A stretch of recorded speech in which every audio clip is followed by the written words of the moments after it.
Good morning. My name is Mara Boone, and I lead strategy and development at Food Agility Cooperative Research Center. This event is being recorded, and we'll share the link so people can view it later. I respectfully acknowledge that I am hosting this webinar from the lands of the Yagambeh people of the Kumbameri Nation. I also acknowledge the traditional custodians of the various lands on which you work, and the Aboriginal and Torres Strait Islander people that join us for this event. I pay my respect to elders, past, present, and emerging, and I celebrate the diversity of Aboriginal people and their ongoing cultures and connection to the lands and the waters of Australia. Thank you for joining us for Mission Food for Life. Mission Food for Life is a $10 million initiative to build data-driven resilience in our agri-food supply chains. The mission signals a critical focus for Food Agility CRC as our $150 million research program shifts from startup to scale up over the next 3 years. It's my great pleasure to share this next video with you because it is about our why.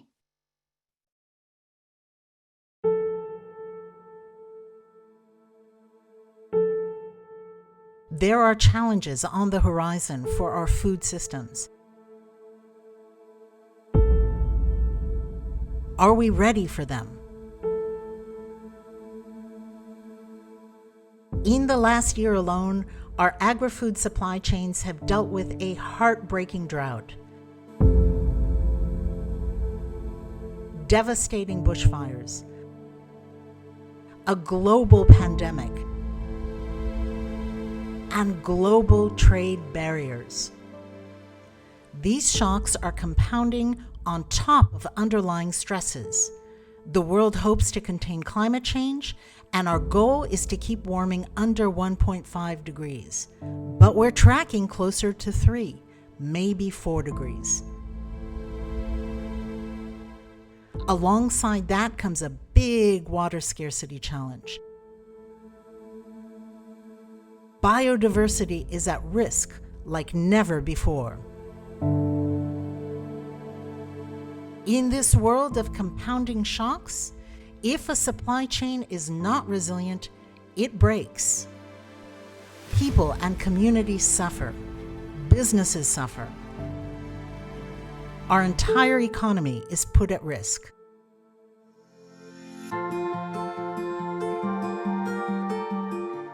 But from adversity comes opportunity. From crisis, great innovation can emerge.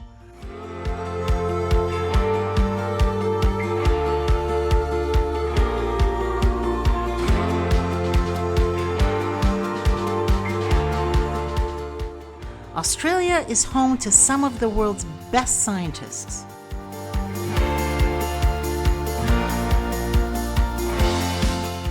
Our producers are world-class, and our agribusinesses are at the forefront of innovation. Our emerging ag tech industry is already creating the smart exports of the future. At Food Agility, we believe that supply chain resilience will be data-driven and powered by digital technology.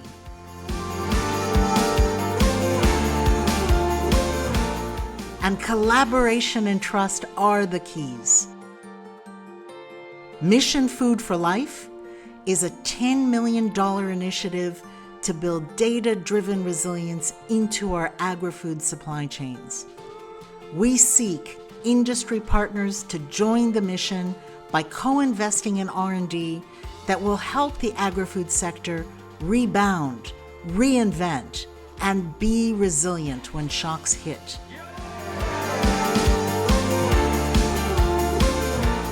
We invite you to be a part of Mission Food for Life.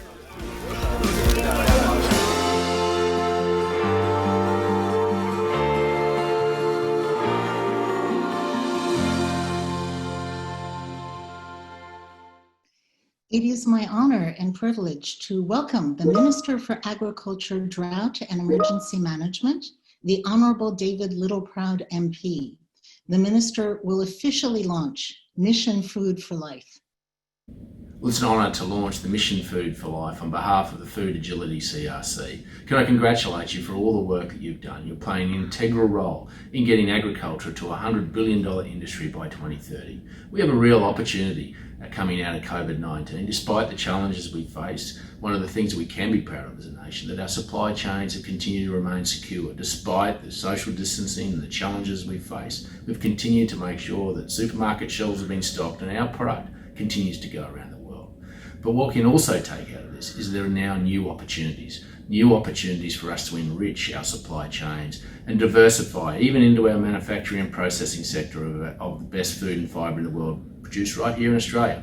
So I congratulate the Food Agility CRC on this initiative. This is an important opportunity to bring together the best minds to understand the opportunities, to engage with technology better, to understand how we can use it to make our food supply chains, our agricultural supply chains even better, more secure, protecting brand Australia, but also giving us an opportunity to be able to act on biosecurity risks as they come. This is the new smarts of Australian agriculture that will drive us and drive our industry, to drive profitability, and above all, get Australia out of the recession that's been caused by COVID-19. This is an important opportunity, an important program, and I ask you all to please come together and bring the best of each and every one of you, because Australian agriculture and the Australian economy need you now more than ever. Congratulations on all your work, and I look forward to working with you well into the future.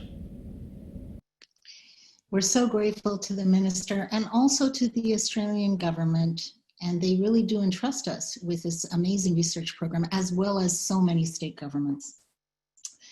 Just to let you know, we have Food Agility staff right now on the chat, on the Q&A, and they look forward to answering your questions. So please, if you have them, go ahead and pop them in. It's my great pleasure to introduce Dr. Mike Briers, AO. Mike is the founder and CEO of Food Agility CRC, and he shares our passion for supply chain resilience. Welcome, Mike. Good morning, everyone, and thanks, Mara, and also obviously Minister Littleproud. It's great to have him supporting our mission. And agri-food supply chains are the nervous systems, aren't just like nervous systems.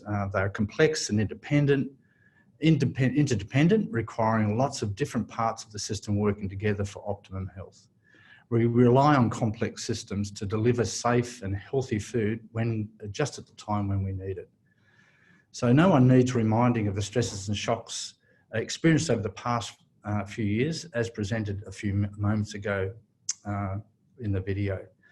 The question is, how do we plan for them and make our food system more resilient in the age of uncertainty?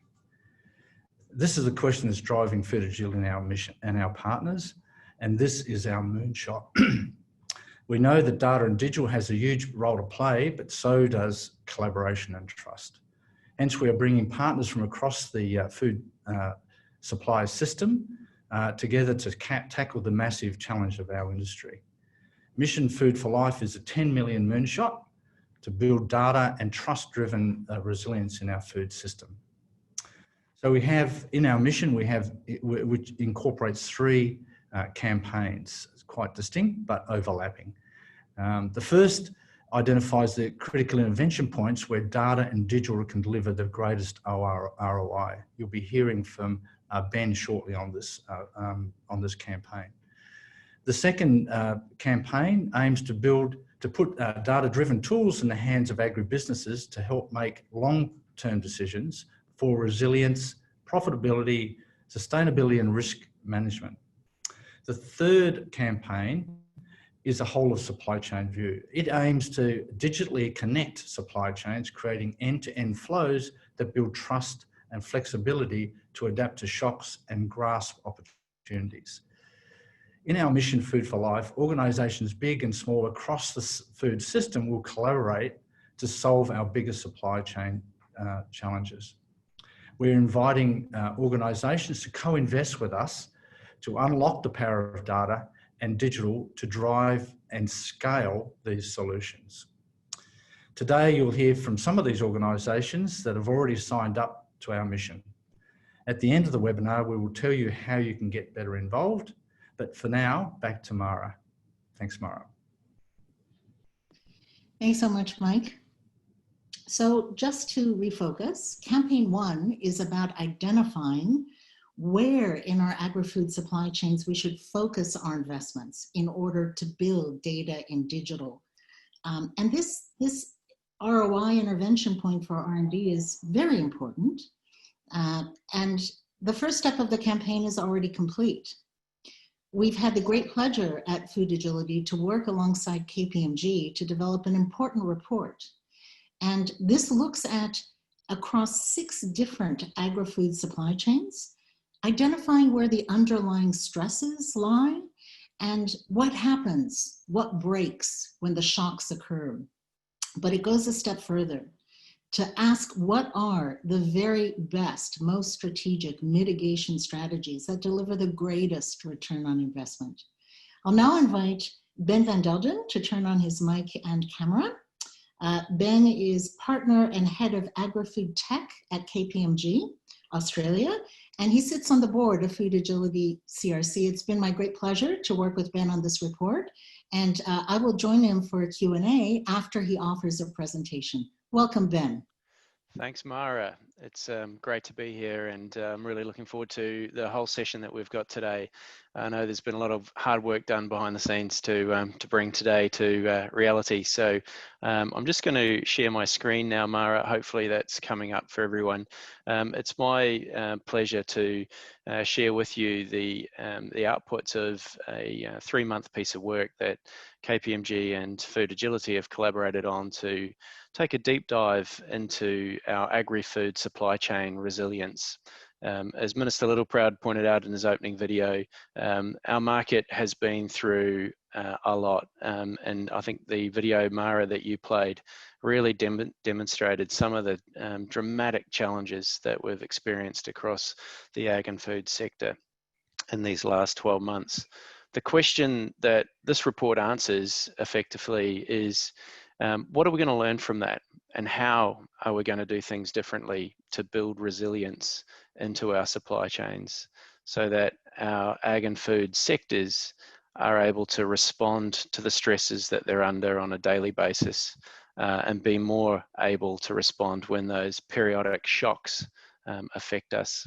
Shocks such as the drought that we've been living under for many years, the natural disasters which seem to confound over the last 12 to 18 months, where we've had floods, bushfires, severe storms, and of course, on an ongoing basis, operating in what is a fairly turbulent geopolitical environment. On top of all of that, we're also having to deal with responding to operating in a COVID-19 environment and preparing ourselves for operating in a new normal where supply chains are interrupted on a frequent basis. Additionally, of course, we've seen the cyber threats which have affected some of our major logistics companies taking down their operating systems. All of these have compounded, and these shocks have meant that, of course, our supply chains are experiencing heightened volatility and vulnerability as they go through and adapt. In addition to what we've experienced at home, of course, we're also looking at global markets where we have a growing global population that is forecast to hit 9.6 billion by 2064.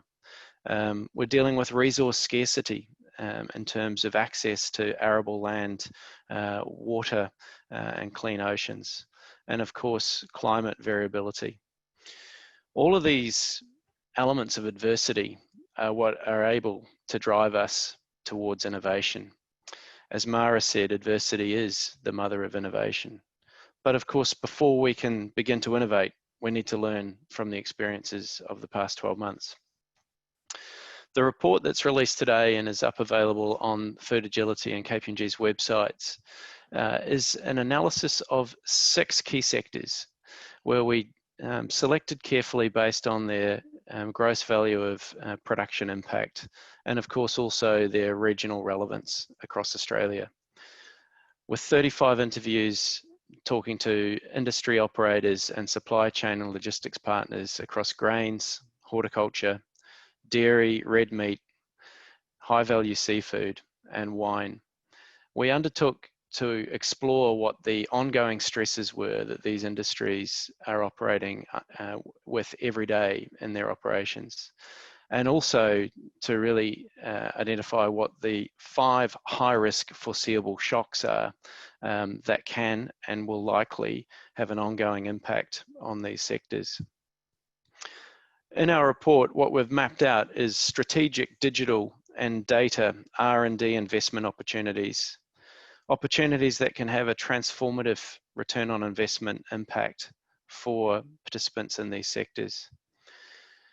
Key themes have emerged from this work across the sectors, and each of the 6 that you see on the screen has a detailed segment in the report.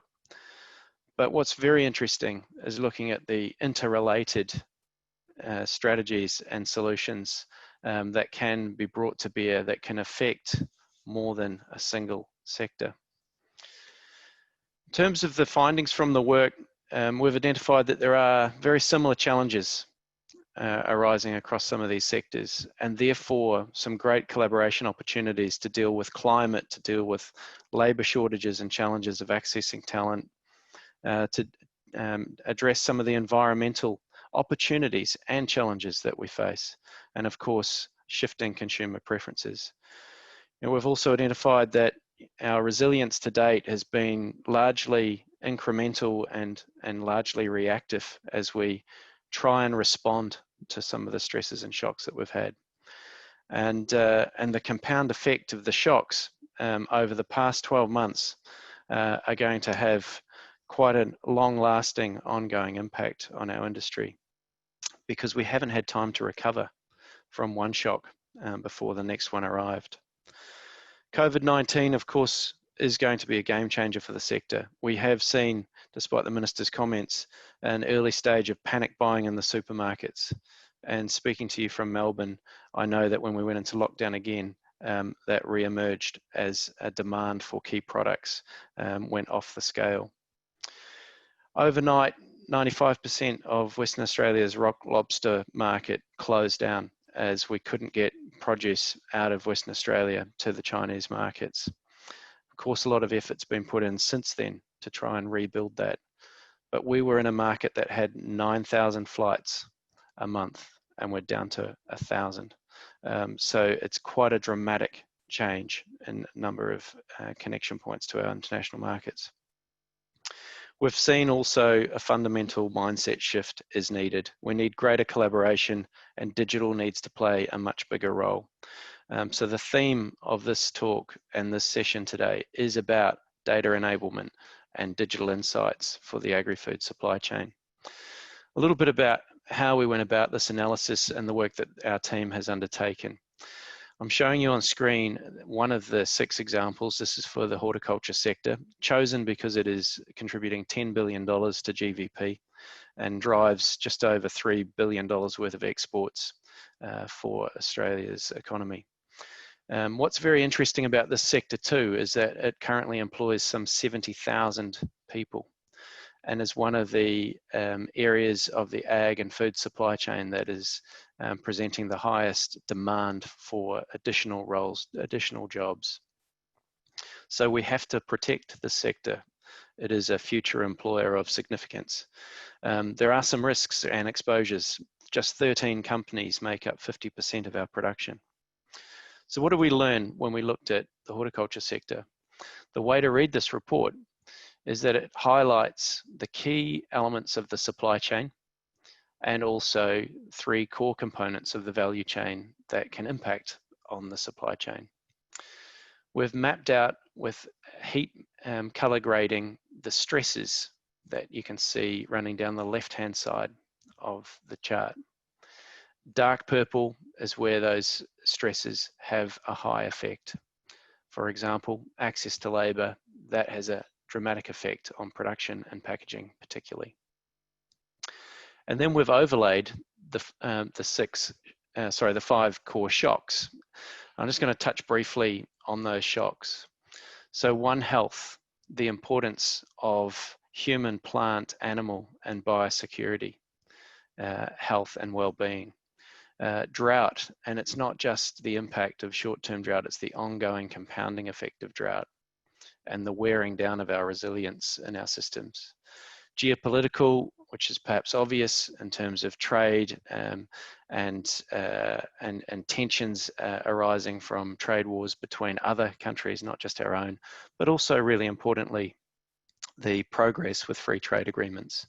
Natural disasters we've touched on, and technology in terms of both the enablement, but also what will come as we become more technology dependent is digital and cyber risk starts to become an increasing issue for our sectors. So as we look at these, you can see asterisked are the major stresses that we think are prevalent and affecting the horticulture sector. On the right-hand side, and for each of the other 5 sectors of the market, the report calls out opportunities to strengthen resilience. And I just wanted to touch on number 5, digitising and introducing self-auditing of food safety and biosecurity compliance. This sector, as with many others in the agri-food sector, are highly dependent on paper-based assurance systems, which means we're not able to move just-in-time, rapid insights around compliance. We are all too familiar with the 2018 needles and strawberries scare. And part of that challenge was the ability to actually backtrace and identify where things had been tested quickly and identify where the problem had occurred. So number 5 is a key opportunity that is across all sectors. The information that we've gathered through this work has been presented in a series of future mitigation strategies mapped against Food Agility's ambition matrix, which is adopted from the Harvard Business Review matrix. What's very interesting here when you look at each sector is you can distinguish which of the strategies are cross-sectoral and which are sector-specific. So in the case of horticulture, you can see that, for example, number 5, which is scenario planning tools, are very relevant for other sectors, just as they are for horticulture. The challenge now for our industry is, will we invest together to actually improve and build those tools? And I think in terms of what Food Agility's mission is, it is to identify these transformative opportunities and draw together co-investors so that we can do things once and do things well. 12 key themes have emerged across the 6 sectors that we looked at, where there are opportunities for this collaboration to occur. And again, in the themes of digital, I would call out number 7, embedding interoperable data systems.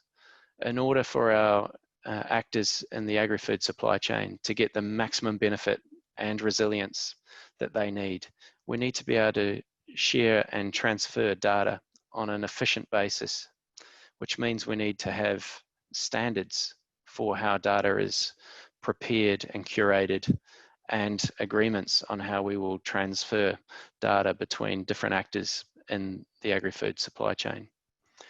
This is a particularly hot and emerging area of interest, and frankly is one that we have to get right quickly because we are behind our global markets in terms of our ability to leverage those tools. So Mara, the key takeaways from the work that we've done together with Food Agility can be described on this slide, is that we are desperately needing to collaborate and in doing so to collect and analyze data from multiple sources so that it is available in real time when future shocks occur and we aren't scrambling to try and pull these sectors together. Better still, we need to evolve that to being able to make predictive decisions.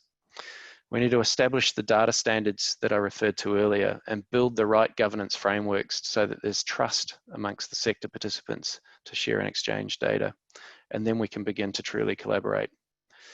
In order to do this, of course, we need to make sure that the systems we're using in our businesses support interoperability enable the extraction of information to be moved through different platforms for different levels of analysis.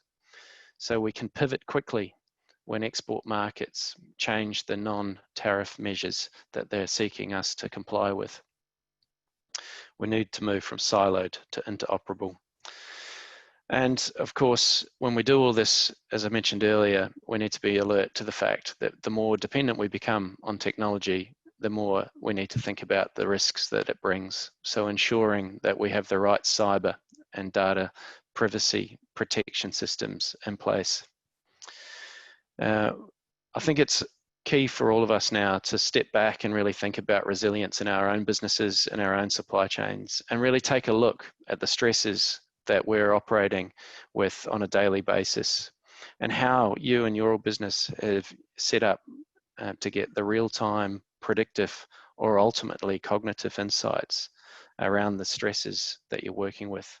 How do you review the effects of those and the 5 key shocks that we know will come back and affect all of our businesses at some point in the future? So KPMG and Food Agility are very proud to deliver this report. From a KPMG point of view, we're here to help. We advise businesses on building resilience into their supply chains. And so please feel free to contact myself or anyone of our team or the Food Agility team after this session. Mara, look forward to taking questions with you. Thank you so much, Ben. It's a powerful report. I might even encourage you to turn your presentation off so we can see each other. There you are. Hi, Ben. I'm back. With the kids too up on your wall. Look, my first question really does just have to be, it feels so challenging to come up for air. And, you know, the reaction that businesses need to have, that sense of being reactive in its best sense, is just so prevalent. We see it everywhere. The shocks really are relentless this morning. Wild weather lashes out at Sydney. Transport networks, you know, under threat. Trucks really struggling. How, you know, why is it important for agribusinesses to now at this moment, turn their minds to enhancing supply chain resilience, and to do it with a kind of research collaboration model that you've invited us to really think about as transformative? Why is now the moment to turn our gaze in that direction? Oh, it's a good question, Mara. I think the answer to that is really that with the confluence of all of these stresses and shocks seemingly to occur back to back, it's really demonstrated that, you know, the industry that has been ever so resilient and coped, you know, with bushfire and flood and then drought the next season, has realized when all of these things come together, it really depletes the available resources that we have. And the opportunity now is to really learn from the experience that we've all been through and make sure that we build strategies into our businesses to be best prepared for when they happen again, because they are going to happen again. And I think the other reason why now is the right time, Mara, is these shocks have affected all of us collectively. You know, we're all in COVID together, right? So the opportunity to think together and build the right solutions, digital solutions, supply chain resilience tools, to strengthen the connectivity with the participants in the supply chain. There's no better time to do that when everyone is suffering from the same shock. So that'd be why I would call out moving now and not putting it off to a rainy day, because unfortunately the way the markets are moving so quickly, you know, one thing's for sure, tomorrow we need to be faster at responding than we are today, and that will only increase, I think, Mara. Very good, Ben. Thank you for that. I'm drawn to the emphasis the report places on data platforms and the strategic leverage that is possible when data platforms are created. I suppose if you could help us to understand, how do these kinds of data exchange platforms make particular value chains, entire industries, regions maybe, how do these platforms drive resilience? Well, they support the availability of information, and I think the more we have accessible in terms of data insights, the better decisions that we can make. So if we're in this meeting today as a representative from the public sector, we all know that the best policy decisions are made with the best, most reliable and timely data. So being able to access that information through an exchange system to inform policy decisions is really, really important, particularly, for example, if you're responsible for trying to allocate hardship grants through periods of drought or bushfire. You need to understand who and where has been most affected and where will the dollar I spend have the biggest impact. So getting that information promptly is really key. I think for industry participants, it's really about giving people back management capacity so that you can spend your time thinking about the strategies that we need to build improvement and strengthening into our supply chains. Data exchanges enable that efficient, permissioned movement of data. And lastly, Mara, I'd say that what they present is the opportunity to augment your own information from your business with broader regional or industry data so that you can benchmark and see trends that might be coming towards your business but are not yet in your business. And so having that opportunity to augment your data with others on a permissioned basis is really important. That's very insightful. That conundrum we so often see around the trust that's required for a producer to share data, not really knowing if the use of that data will actually benefit, whether there's risks, and yet the irony that unless we can overcome that trust, these very benefits that you're describing, of course, are not available to us. And I think the world is racing to establish trust for this very reason. Share with us your sense of how it can be a win-win for that flowing of data and a high trust, environment to actually occur.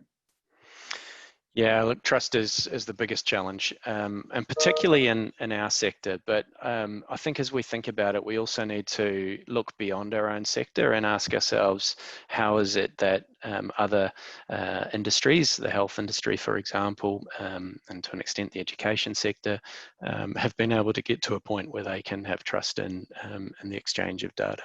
So really what I'm saying is it's not technology that holds us back, it's just us that hold us back. So it comes down to culture and governance ultimately. So why does trust matter when it comes to the agri-food supply chain? Well, I've always said that there's nothing that you can do in your life that embodies more trust than literally putting something into your mouth.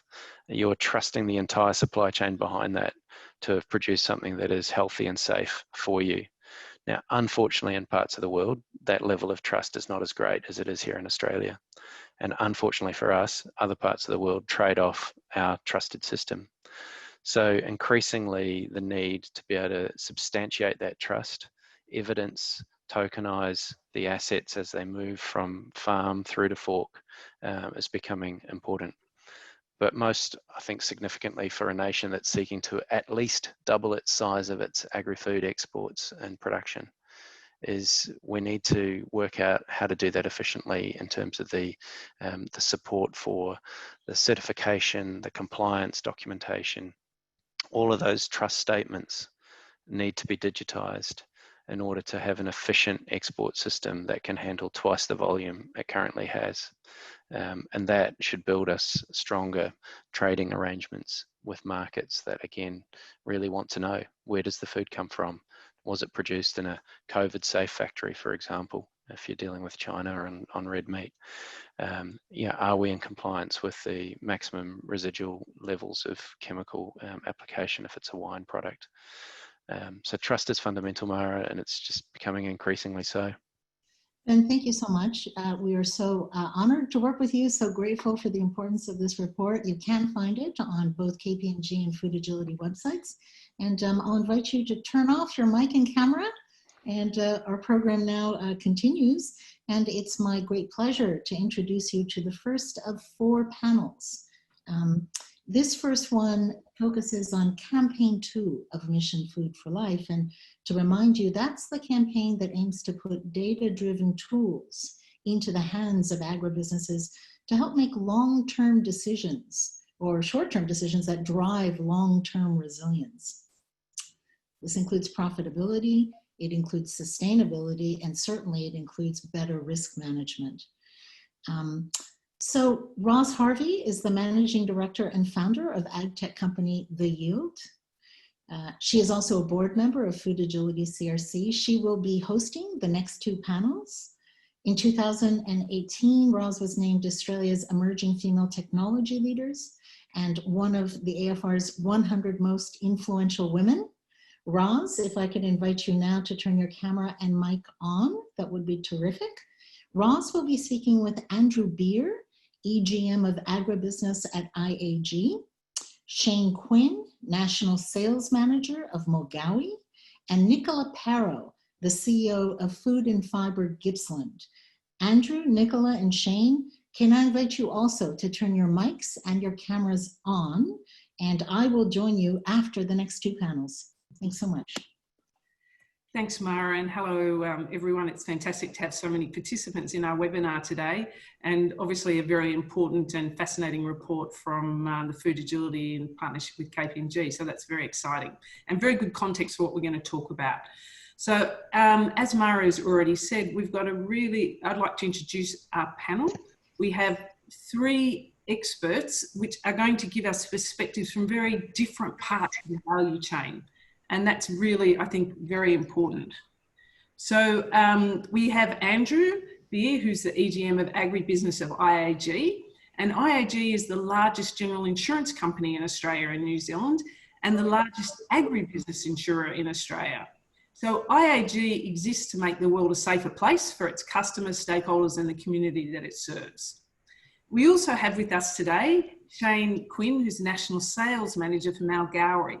Now, Mogawi is a really fascinating company. It's a family company. It's one of Australia's largest vertically integrated vegetable companies and is determined that their passion for healthy soil, healthy plants and healthy people will be demonstrable, sustainable and deliver growth into the future. And finally, we have Nicola Parrow, who's the CEO of Gippsland Food and Fibre. And Food and Fibre is a fascinating organisation. It's the peak advocacy representative for food and fibre across Gippsland in East Victoria and operates as one of the leading clusters supported by the Food Innovation Australia Limited, FIAL. So today what we're going to explore is the role of data in resilience. So Shane, starting with you, your business has experienced 2 very significant but different shocks in the last year, drought and COVID-19.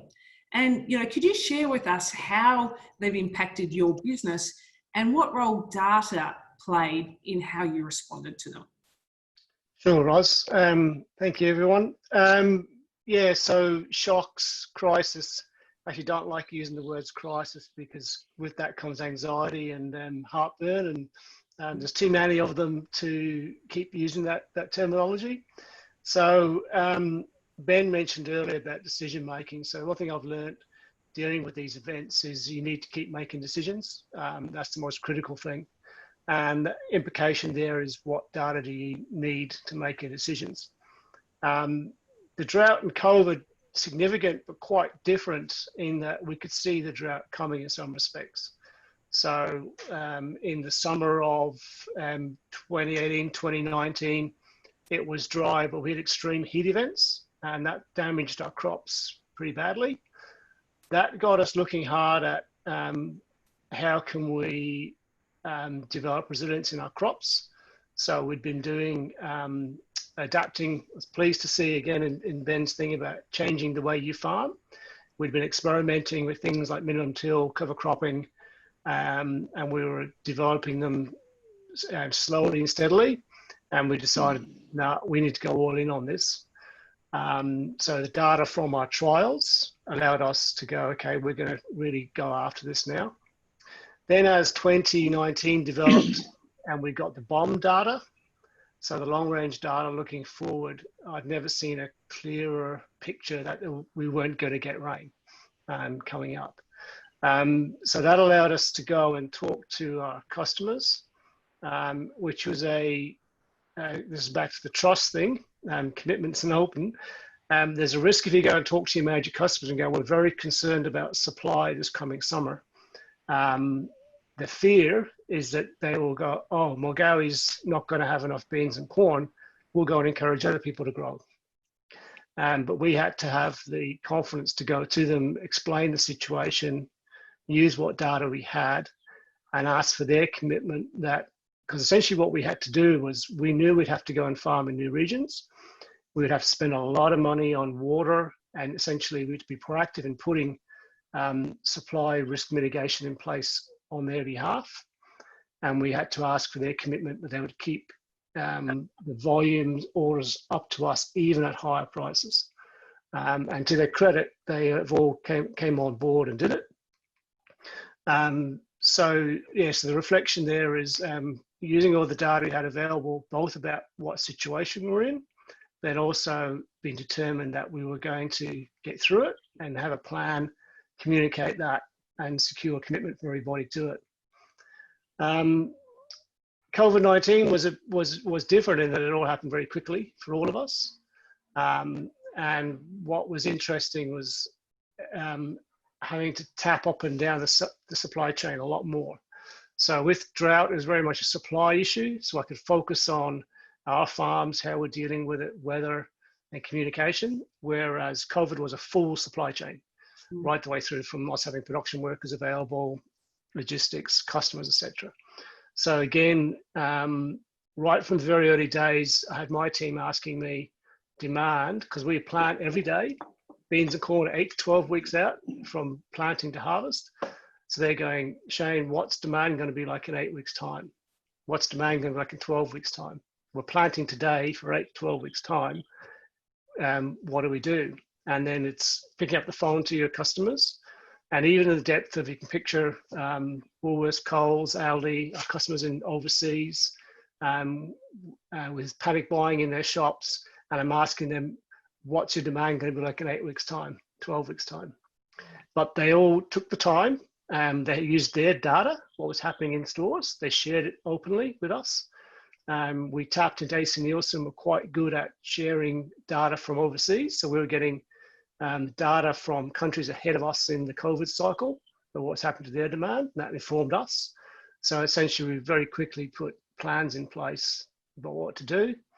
And then lastly, with IFAM was a great example of normally, particularly with export, you're kind of in horticulture, you're very careful about holding your information tight, about who your customers are, what volumes you have going there, and so on. But straight away we made the call, no, we're just going to share it all, particularly with government, about what our volume requirements were, and how important our supply was to our customers in those markets. Because some of those markets, Mulgowy didn't supply beans, they just wouldn't have beans. So yeah, we're very open with that and committed, and I think it's really helped everyone build the case for it. So I don't know if that helps. Again, two different things, but yeah, all about decision making and having the data to make decisions. It's a fantastic, one of those really fascinating stories of how sometimes in a crisis, it actually forces us out of our comfort zone to actually, do something like share data, which perhaps we wouldn't have otherwise done to respond, which moves us along this journey. So I think that's a great segue actually to come over to you, Andrew. How is IAG's way of assessing risk changing? And, importantly, how can you use data and digital to reward and incentivize resilient agribusinesses? And, I'm mindful that this whole sharing of data between growers and a business like yours, how do you get those incentives right? Yeah, hi, Ros, and thank you, and good morning, everybody. Yeah, look, as a large insurer, we've traditionally assessed risks on a variety of methods. The factors generally, the location of the farm, its exposure to things like natural perils and your cyclones, wind, hail, but also, the condition of the property, the equipment, the age of the equipment, and the past history of that farm. So that's normally gathered by visiting a farm, getting on site, walking around the farm, understanding it. But now we're getting more and more through data and digital technology. So we're seeing that grow at a rapid rate. It's also to say, Ros, I think too, that it's not just now limited to the assessing of the risk point of view. We're able to now use data and digital technology at claims time as well. So, with sensing equipment, we're seeing the sensing equipment actually on farm rather than relying on, a bomb station 20 kilometres away for weather data or rain data. So at a point of claims can be determined quickly with technology, and also in the event of a major like the bushfires we experienced over summer, we can identify where our clients are, so we're prepared, and we can almost know in advance who needs support and who needs it very quickly. So it changes the risk assessment piece, but it also changes the claim time, and particularly in an emergency and major event situation. So at IAG, we've recently taken a small stake in a digital startup called Digital Agricultural Services, and that's now enabled us to bring that in an underwriting process where we use data to get location insights from satellite imagery. So that's one new way that we're now trying to get ahead of the game and understand the risk. Not just not just the information we're getting, but the information that we can also source. So we're knowing more about what we're being asked to insure. We're getting far more detail. So that's really important. And I think the other part is that you talk about the rewarding and incentivizing farms to go down this pathway. We truly believe there's those farms that are embracing technology, using digital technologies, will make them more resilient, make them more sustainable, and we certainly think there's something in that, and that will be feeding through into pricing longer term. So I think the more data we get, the more granular our pricing becomes. We move from more community rating and more general approach to a very detailed and specific approach, recognising the unique attributes of each farm. Fascinating. And this is a perfect segue, Nicola, to you, because your organisation actually represents all sorts of growers, from very large growers to very small growers.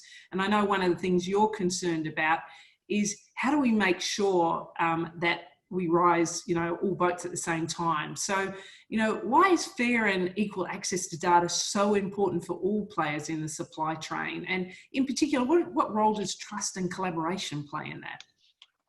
Well, I think you hit the nail on the head, Ros, when you said referred to a rising tide, floats all boats, because that really is the plain and simple outcome, I guess.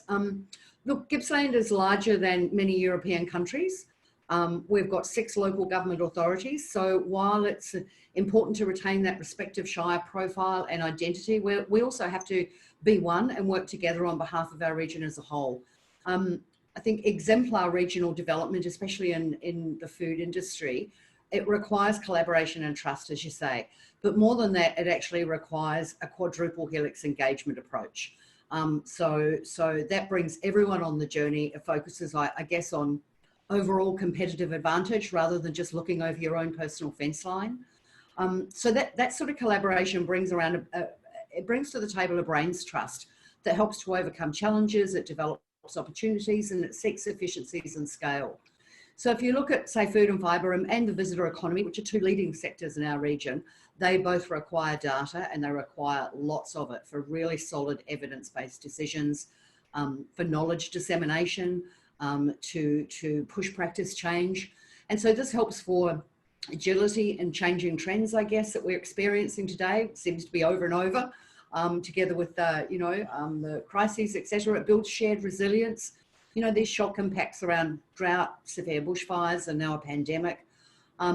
So if you're effective in aggregating and sharing knowledge, sourcing common sector and cross-sector linkage points, and sharing supply chain opportunities, I think the outcomes by default are enhanced profits, it's more business trust, it's stronger communities.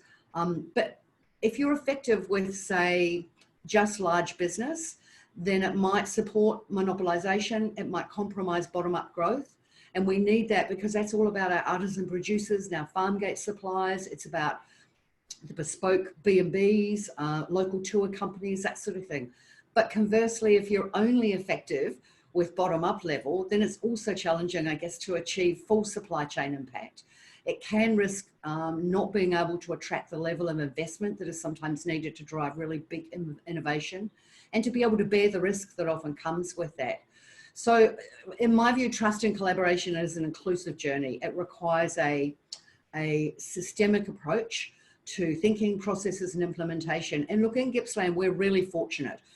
We've got smart specialisation that we do in partnership with the Victorian government. We embrace circular economy. We operate already on the basis of being, you know, a cluster supported by FEAL. So that does aggregate success for us. And the core element here, which I guess is what we're focused on today, is data, data and more data. The most important aspect to create a resilient agri-food future has to be around that.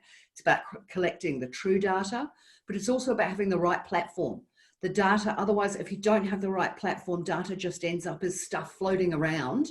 And I think we all experience having data just floating around, and that becomes a bit useless. So it's got to have systemic collaboration across the entire supply chain, and to use that data to drive the outcomes and decisions. You know, and that probably brings us back to the start of the chat, I guess. It's fair and equal access to data, certainly for food and fibre and our visitor economy. And together, that with collaboration delivers a rising tide, and that floats all boats. Fantastic. Look, we've got a couple of minutes left, and so I really want to, you know, ask you to imagine had a magic wand and you could just make something happen with data that's, you know, you've been dying to do. What would be the single biggest thing that you think you could do that would impact either your business or, in Nicola, in your case, your community, with data, which would make the biggest impact within, say, a 2-year time frame? What's the single thing that you would do? Accessibility. Okay, that's very clear. Accessibility of all data to people in the community. Well, within reason. I think it's a bit broad to say all data, you know, because we're talking also about certain areas of IP and that sort of thing. But the more we build trust, the more we can all access and share data, and that's certainly going to benefit everybody. Shane, what's your thoughts on the matter? You're going to share all your data with Nicola? Sorry, we can't hear you, Shane. I think we can't hear Shane. How's that? Is that working? Yeah, that's much better. Yeah, What's the okay. thing that you would do for your company, and are you going to share all your data with Nicola? Yeah, look, Agribusiness is all about turning your assets into profit, and our assets are land, people, knowledge.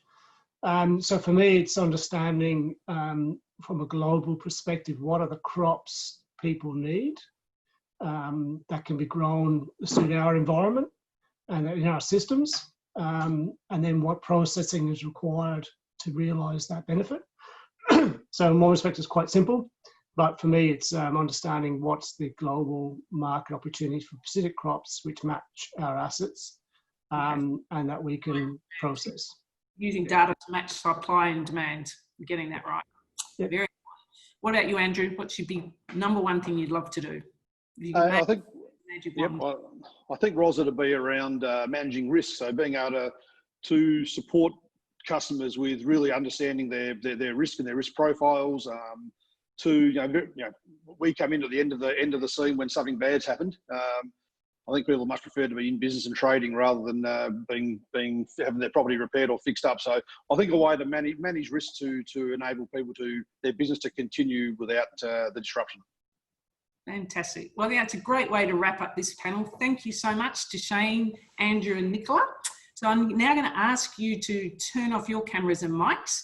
And now I'd like to introduce our next speakers, who are also working with Food Agility CRC under Campaign 2. So we have joining us Sarah Hazelwood, who's the Regional Sourcing Manager for Mars Petcare. We have Chris Stevens, who's the Director of Global Agribusiness at Kellogg Company. And we have the Honorary Nile Blair, who's the former New South Wales Minister for Agriculture and now is a Professor for Food Sustainability at Charles State University. So Sarah, Chris and Nile, please turn on your cameras and mics. We've got you all with us. Fantastic. So just by way of introductory comments, between Mars and Kellogg's, they have global sales worth more than 70 billion Australian dollars a year. Huge companies, huge food companies in their own rights. They've both committed to net zero carbon emissions, but only a small proportion of their greenhouse gas emissions actually come from their own processing facilities and factories. And as I understand it, a much larger portion is actually coming from their supply chain. So as companies really committed to this very important objective of greenhouse gas emissions, bringing it down to zero, then it's really interesting question is what we're going to explore in this panel is how do you work with the supply chain on that, and how does data and technology help us reach that objective faster? So Sarah, starting with you, why was it so important for Mars to focus on the producer end of the supply chain in order to meet its commitment? And how have you gone about that? Well, thanks, Ros, and thank you for having Mars here today. You know, why start at the producer level? So it's really important for us as we think about our goals. We need to understand, you know, what does a GHG reduction target mean for those in our supply chain? Really, with the intent of creating, you know, mutual benefit as we work towards meeting our own goals. So we really want to understand what do these targets mean for producers in our grains supply chain. So we look to digital and data tools to provide really fact-based and specific information year on year that is robust and can be analysed, and that is really relevant for growers. It needs to be, you know, have real purpose and meaning for growers. So with the data that we've been collecting over the last few years, we are starting to see that that this is a new lens that growers can view their farming system through. So a new way of looking at their farming system that they might not have looked at in the past. And an example of that might be, you know, what's the impact of a pulse crop in a rotation, and you know, you might think about what's the impact on soil health and water retention. What does it mean for wheat yields in subsequent years? What does it mean for a GHG footprint over the life cycle of a cropping rotation? And importantly, what does it mean for profitability and cash flow of a farming system? So I guess through the collection of data, we really hope to create a framework that GHG gets considered as part of a farming system analysis. And we really hope that it enables growers to continue to make meaningful and relevant and decisions along with all the other things that they need to consider as part of how they run their farm. Because we think that's how we create, you know, long-lasting change and really mutual benefit through the supply chain of improving farmer resilience and companies like ours also meeting our goals as well. So being very transparent that we're looking to work together to have common goals. And essentially, you're sharing data, aren't you, from yourselves as a processor together with the growers to try and drive this improvement? Absolutely, yeah. Very exciting. So, Chris, you know, what have you learned from your work with producers in other parts of the world, and what do you specifically want to hope to learn in Australia that you might actually, you know, share globally? So, good morning, Ros, and good morning, everybody. Very nice to be here. Thank you for the invitation. Yes. So, look, Kellogg's is a global organisation, obviously, and we have very similar commitments to Mars in terms of our greenhouse gas emission reductions at a global level. And we are actively engaging in programs with our farmers all around the world to look at mechanisms and ways that we can actually have a positive impact on that. We work in three pillars, the three pillars of climate smart agriculture, which is all around improving our farmers' livelihoods, improving their climate resilience, and reducing their greenhouse gas emissions. So all of the work we do within our supply chains, whether that's with a potato farmer in Bangladesh, a rice farmer in Italy, or a broadacre agriculture here in Australia, is all around working around those three tenets. So we have been using a lot of data-based work with a lot of our farmer supply chains now for the last few years at a global level. So we use it a lot around the data sharing. So sharing what we have, similar to what Sarah was saying that Mars do, it's a two-way sharing, their data and our data, to try and develop a baseline and then work out what good, better and best looks like in terms of their farming networks. We work around risk assessment with our farmers. It helps with their decision-making process. So data is vitally important in any part of the supply chain we're working with, whether it's all the way back to the people that are producing the seeds for us, for the varieties, varietal development, through the farmer networks, through harvesting, through accumulation and post-harvest handling of the crop. It doesn't really matter. Data is important all the way through there. And that can be sharing of weather information to our farmers through using weather stations. It can be around pest control. So what's happening 2 districts away? Do we need to send out an SMS message to farmers that they need to take preventative action now rather than when it happens? It can be around sharing innovation opportunities. I'll give you an example is working with drone technology with some of our farmers, particularly in Europe, where we've been sharing data collected through drone technology, and then GPS satellite imagery. We're looking at using that now to assess crop conditions in Thailand for some of our rice. So it's vitally important for us that we have this access to this data so that we can feed the information back to our farmers and then have a positive impact across all of the activities on the farm, including the reduction of their greenhouse gas emissions. As you said, Ros, greenhouse gas emissions for us falls into 2 parts. The part that we can have an active impact from our facilities perspective, our manufacturing, but also the larger part is from our farming networks. And because we work across a variety of crops, certain crops have a different impact to others. Obviously, rice is one of our biggest purchases, and it, from a greenhouse gas emissions perspective, is one of the most important ones. So in terms of here in Australia, we really want to look at how do we have an industry-wide impact on Australian farming, on working with Australian farmers to have an active impact on their greenhouse gas emission reductions. And to do that, we want to see that as a data-generated activity, so that, again, we're getting data, they're getting the data, we're having a sharing, and we're having a shared risk when it comes to delivering on all our commitments around greenhouse gas emissions.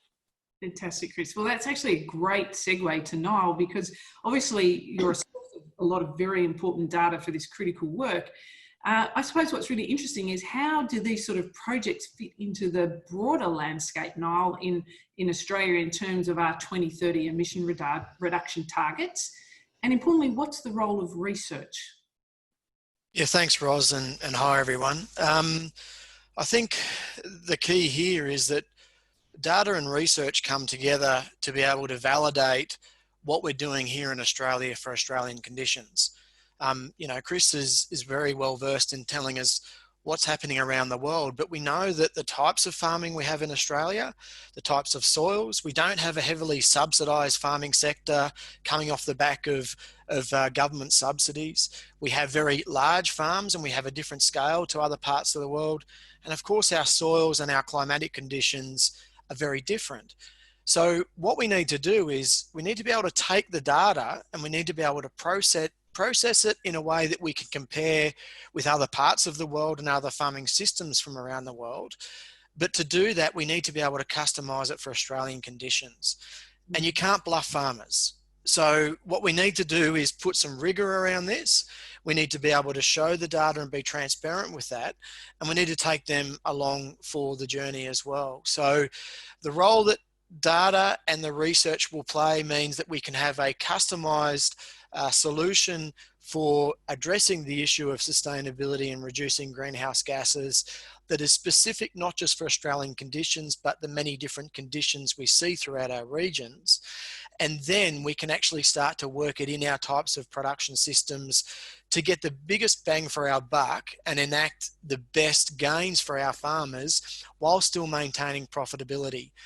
Now, with all of this, it's like politics, you follow the money. People used to say when I was in politics, what about the polls? Forget the polls, just see what the bookies are doing, because the money is always right. And what we're seeing here in Australia with Coles and Mars, for example, is that they're putting their money where their mouth is. So they are actually investing in this type of stuff. So we will see governments and everyone else moving down this path, because if you follow the money, this is where the biggest change needs to occur, because it's being driven not from just the consumers, but also the shareholders and through the boardrooms of these multinationals.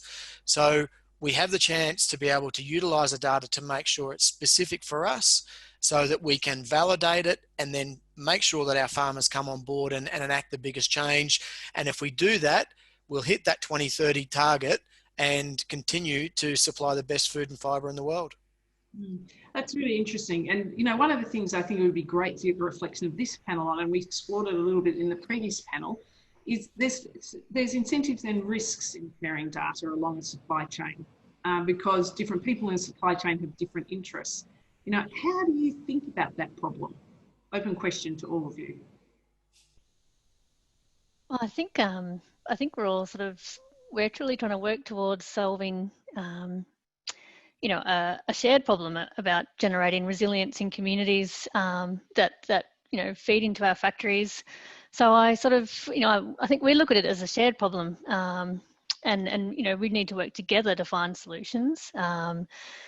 And incentives come in many different forms, and it's really, I think, understanding first the baseline and understanding what the current situation is, so we can really start together with growers to understand what a solution might be to I guess the resilience problem that we face into. Chris, have you? Yeah, I think everybody's very conscious of the IP around their data, and to create the trust and to create the willingness to share, there has to be an intent around ensuring that data integrity and IP is maintained. So, you know, you have whatever the farmers supply into a data-driven process, and whether that's a farm management tool I'm using somewhere in the world, that data has to be secure and needs to be in a place where the farmer feels happy to be able to share that data. So I think that's a really important part for us, is understanding that IP and ensuring the integrity and safety of the data that's being supplied both ways within the program is maintained. Yeah. It's really interesting. I want to come to you, Nile, in a second, but you know, when I reflect on Shane's example from Malgawi in the previous panel, he was talking about that he went to a space of sharing data with their customers because it was in their shared interest to do that. You know, the crisis probably triggered that and then created trust. But it is this issue of incentive, because when you're in a supply chain and you're selling to somebody else, you know, how do you make sure that the incentives are actually aligned? Niall, I know you've got deep connections into the growing community. You know, how do you think people think about this problem? Well, I think it's definitely the common theme of trust, and trust only comes from relationships. I think that there is a lot of skepticism of the next generation of snake oil salesmen that are offering the latest in a tech solution that is probably more confusing than any problem you're trying to solve. So I think relationships, to be able to gain the trust, to bring in the education and the ease of use, I think are really important. I can only remember one or two logins for my different applications and things and different accounts, not to mention the multiple ones that we see in a lot of different applications out there for agri-tech. But it's definitely around education. So once you build the trust through a relationship, it's around the education, and then it's showing the value that can come from it as well. So I think it's just another tool. It certainly needs all those other soft social and interpersonal skills to be able to educate people, because everything's okay while the numbers are going up, and we can talk about incentive programs, but when the numbers start coming down, the greatest fear in some areas is people are fearful of getting penalised if the numbers don't go the way that people would like them to go, particularly with incentive systems. So a lot of that comes around the education. Yeah, fantastic. So just like the previous panel, we've got a few minutes to spare. You know, if you had your little magic wand, do one thing with data that was going to really shift the dial on the objective of reducing greenhouse gas emissions with an impact in the next 2 to 3 years, what would it be?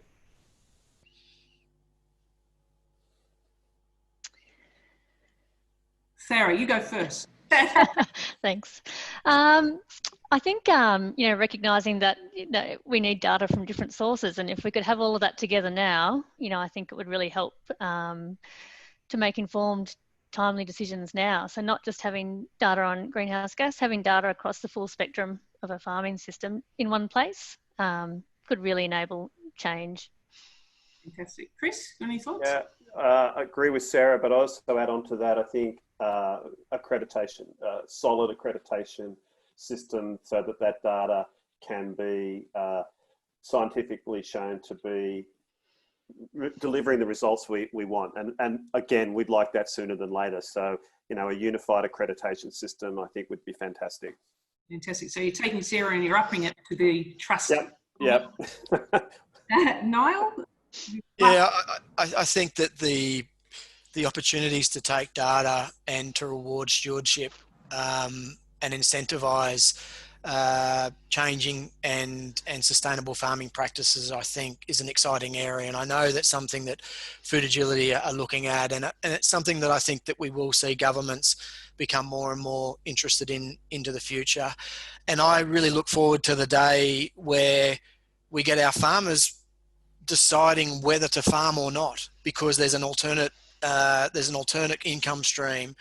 Not that I want to see the end of food production, but you know, if there are other forms of income and stewardship programs that are driven and underpinned by accreditation systems utilizing data, I think that we get to see really exciting land use discussion happening across the country. And we've got the scale.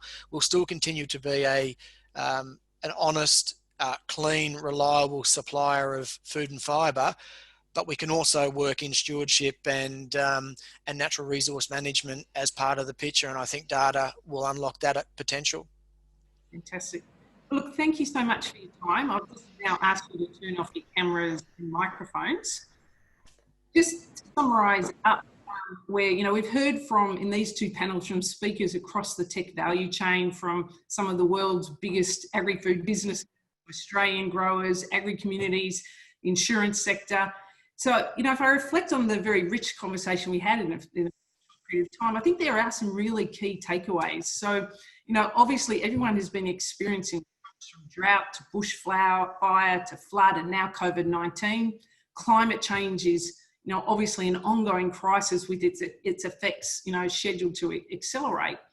So I think that there is a real risk that there's going to be more of these sort of crises and that they'll be more frequent. And I think what's really clear to me from all the different perspectives we've just heard is that our panelists share one thing in common. They all see digital and data as the key to creating a more resilient and sustainable sector for the future. And they all see that happening by combining it with research and analytics to actually get insight to help us change what we do to create a more sustainable and resilient future for our sector. So I just want to thank all the panelists for their fabulous contributions. And I'd like to welcome back the fabulous Mara Bunn, who's sharing the session. Thanks very much, folks. Thank you so much, Roz. That was a wonderful journey into different parts of the world and through the lens of so many diverse panelists. I want to really thank Chris in particular. As a young girl moving from Sao Paulo, Brazil to California, it's such a different culture, but something greeted me in California, and it was called cornflakes. So it's just wonderful to have this new journey in my life with Kellogg's. So that was a taste of what is coming up in campaign 2, once we can use data analytics and put tools in the hands of producers and other value chain actors. So much good can come. And we now move to campaign 3 of Mission Food for Life. This is about how to digitally connect supply chains, creating end-to-end flowing data, and how trust and flexibility can then drive completely new ways of managing shocks, grasping opportunities, and pivoting into completely new business models. And I'd like to welcome Phil Morrell, who will host the next 2 panels. Phil is a partner at a venture capital firm, Main Sequence Ventures. He is an extraordinary leader and mentor in the Australian startup and scale-up ecosystem. Phil is much loved. He's also a board member of Food Agility, and Phil will be chatting to 3 different panelists to start off with. They are Sam McConnell, the Southern Chief Operating Officer of JBS, Ian Smith, the head of food safety and quality at Coles, and Jamila Gordon, the extraordinary founder and CEO of LumaChain. Sam, Ian, Jamila, can you please turn your mics and cameras on? And I will join you, Phil, at the very end of your next two panels. Thank you, Mara. And welcome to Sam, Jamila, and to Ian. I am delighted to be a part of this incredibly important project to build more resilience together as a community into the Australian food agri-system. It's brilliant to have Sam here, who I'm getting to know quite well. Sam is the Southern Chief Operating Officer at JBS, and JBS is a remarkable company that is effectively, is it the biggest, Sam, meat processing company in the world, if not one of the biggest? Yeah, it is, Phil. It's an incredible operation, and I just can't even imagine the data that you have to deal with and wish you had. Ian is joining us from Coles, where he's head of food safety and quality. Coles has been doing a fantastic job keeping us all fed in these difficult times, and we can't wait to hear some more of your stories, Ian, about how you've been coping with that. And Jamila Gordon is here with us. Jamila I know quite well because my venture capital firm invested in her fabulous company, LumaChain, and we're going to hear how she's solving some of these data problems for companies like Coles and JBS. So welcome to the three of you. Thank you for being here. Thanks for having us. Thank you, Phil. Thank you for having us. Thank you. I think I'm going to start with a moment that is familiar to all of us consumers out there, because for certainly all of my life, companies like Coles have been doing a brilliant job helping me take for granted food. I walk into Coles, I can buy whatever I want from wherever in the world, and there it is, it's all provided for me. But a couple of months ago, I went and there was no meat, and there were a whole bunch of things missing, and something was wrong. Ian, what happened? And how could data have actually, helped the situation when that happened? Well, there's lots of people that have discussed what's happened, but in basic terms, there was obviously a degree of panic buying that everybody knows about, and as that went through the store, it went from toilet rolls to cleaning products, pantry staples, and then eventually it got over to fresh food and predominantly produce and meat. So for those time frames and time lags that you need to purchase or get into your suppliers with to try and get the stuff onto the store, it does take a long time. So data and transparency of what we can supply to the customer would obviously help. Now, when you're talking to other areas of our business that affect the customer, there was a very large move to shopping locally, and then we had a move towards online shopping. Now, just to put that into some pretense, for the last 5 months, our online business has moved similar to the UK, which took 2.5 years to move forward. So there was a massive growth in that data digital experience. With regards to fresh food, the stock was there.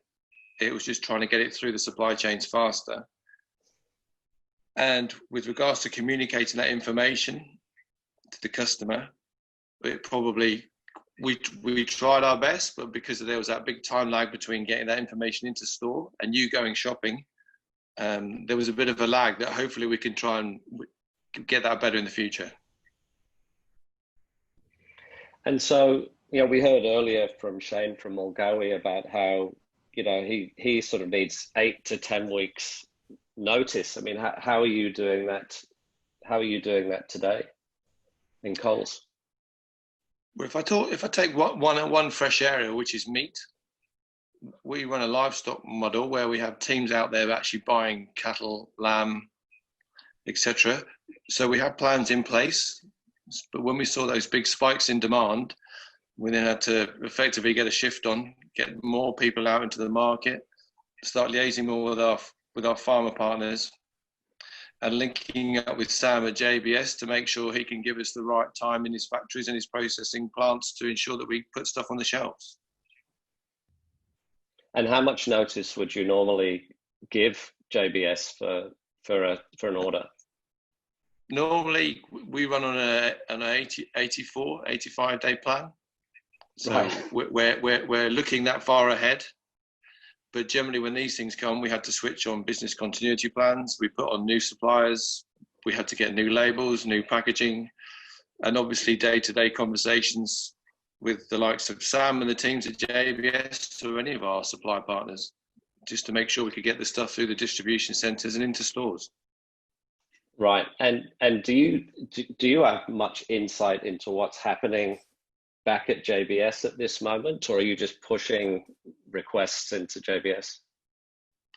Not pushing, daily conversations really. Obviously they've got a finite, so they haven't got a finite room to produce what we need. So as demand goes up, there's always going to be this lag. So the sooner we can get the information through the supply chain, the better.